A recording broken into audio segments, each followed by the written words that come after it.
ആദ്യം തന്നെ ഞാൻ എൻ്റെ കേരള സമൂഹത്തോട് തന്നെ ഞാൻ നന്ദി പറയാണ്. കാരണം നമുക്ക് ഈ 12 പേർക്ക് ജീവപര്യന്തം മേടിച്ചെടുക്കാൻ നമ്മുടെ വക്കീലന്മാരും എല്ലാവരും നമുക്ക് ഫുൾ സപ്പോർട്ടായിട്ട് നിന്നു. നമ്മുടെ കേരള ജനത നമുക്കൊപ്പം നിന്നു. എല്ലാവരോടും ഞാൻ എൻ്റെ നന്ദി ഞാൻ അറിയിക്കുകയാണ്. എൻ്റെ മധു എത്രത്തോളം വേദന അനുഭവിച്ചു എല്ലാം നമ്മുടെ ഈ കേരള സമൂഹം കണ്ടതാണ്. ഇപ്പോൾ 1-ാം പ്രതിയെ വെറുതെ വിട്ടു എന്ന് കേൾക്കുമ്പോൾ തന്നെ നമ്മുടെ സമൂഹം മൊത്തം അതിനെതിരെ പറയാൻ തുടങ്ങി. ഞാൻ എല്ലാവരുടെയും കമൻസൊക്കെ ഞാൻ കണ്ടിരുന്നു. അപ്പോൾ ഇതെല്ലാം കണ്ടപ്പോൾ നമ്മുടെ കേരളത്തിൽ നടക്കാൻ പാടില്ലാത്ത ഒരു സംഭവമാണ് നമ്മുടെ കേരളത്തിൽ നടന്നിട്ടുള്ളത്. ഇത് നടക്കാതിരിക്കണമെങ്കിൽ ഇതിന് തക്കതായ ശിക്ഷ തന്നെയാണ് ബഹുമാനപ്പെട്ട കോടതി കൊടുത്തിരിക്കുന്നത്.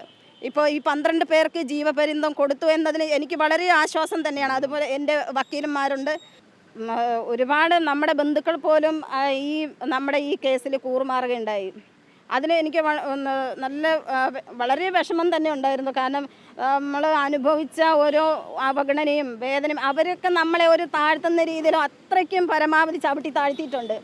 അതിൽ നിന്നെല്ലാം നമ്മുടെ ബഹുമാനപ്പെട്ട ഹൈക്കോടതിയിൽ എത്തിയപ്പം അതിനൊരു നല്ലൊരു ആശ്വാസമാണ് ഞങ്ങൾക്ക് തന്നിട്ടുള്ളത്. പിന്നെ ഇനിയിപ്പം ആർക്കും നമ്മുടെ ഈ കേരളത്തിൽ ആരെയും ഇങ്ങനെ ആർക്കും ഇങ്ങനെ ചെയ്യാൻ സാധിക്കാതിരിക്കട്ടെ. ഒരാളും ഇങ്ങനെ ആൾക്കൂട്ടാക്രമണങ്ങൾ ഇപ്പോൾ തുടരെ നടന്നുകൊണ്ടിരിക്കുകയാണല്ലോ.